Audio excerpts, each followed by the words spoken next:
We expand our focus on economic and financial crime matters related to South Africa's possible greylisting. There have been developments with Cabinet approving the tabling of the General Law Amendment Act, which seeks to address anti-money laundering and combating terrorism finance.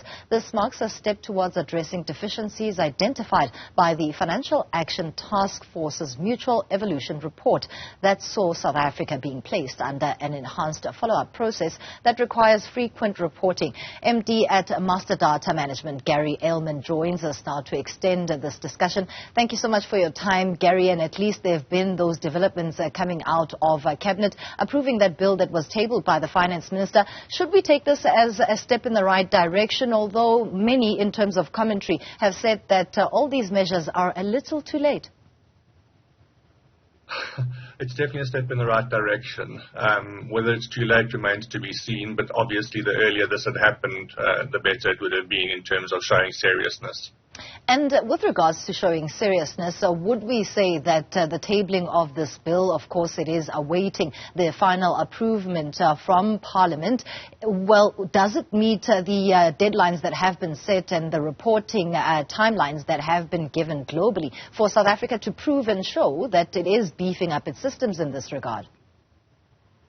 So, as I understand it, we haven't really met the deadlines. However, what we are showing is some intention. So, often with these regulatory issues, it's a case of showing intention, showing what the plan is, knowing that there is a journey. Whether it's enough remains to be seen.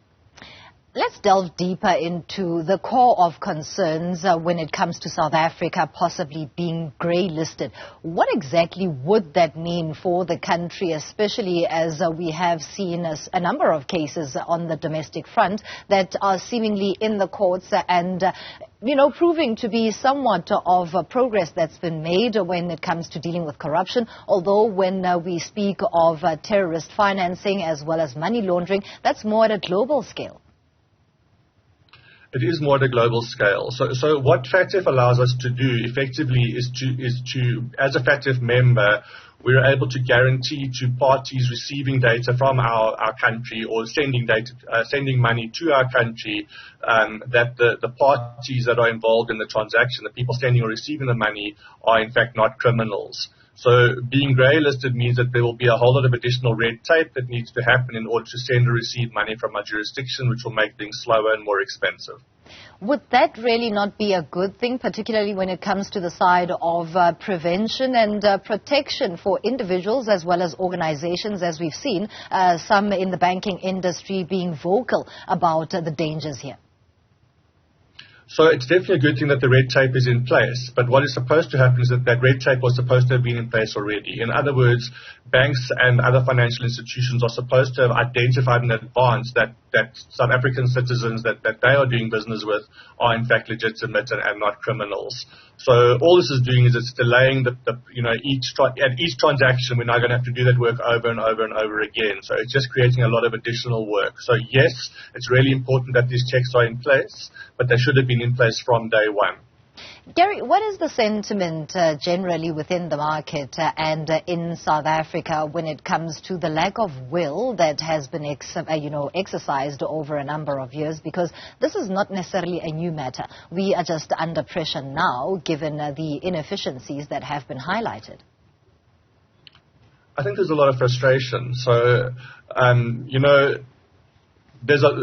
I think in general there's a lot of frustration in South Africa around corruption. I think that the perception internationally around corruption is clearly based on fact. So, there's a lot of frustration in the markets.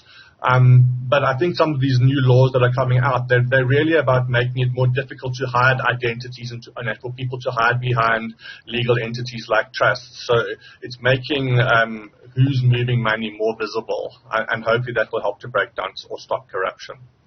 In recent conversations on the same matter, it has come to light that while the National Treasury as well as the South African Reserve Bank is being seen to be doing something to address these matters to avoid that grey listing, but there seems to be question hanging over the legal authorities, the likes of the National Prosecuting Authority, questions around whether there is a role for that body to play in this regard. How would you respond to that?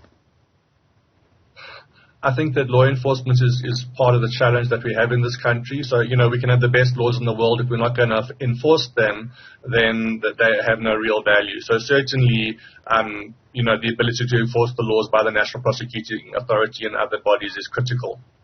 Lastly, is there optimism? The ability and the willingness. Yeah, I wanted to also find out if there's optimism in South Africa meeting the global deadlines that have been set. The first reporting is meant to be at the end of this month, and the end of this month is tomorrow, and we got news from National Treasury of that bill being tabled only yesterday and late yesterday. So what type of sentiment is currently in existence when it comes to a fast-paced move by the state to ensure that we do not get grey-listed as a country?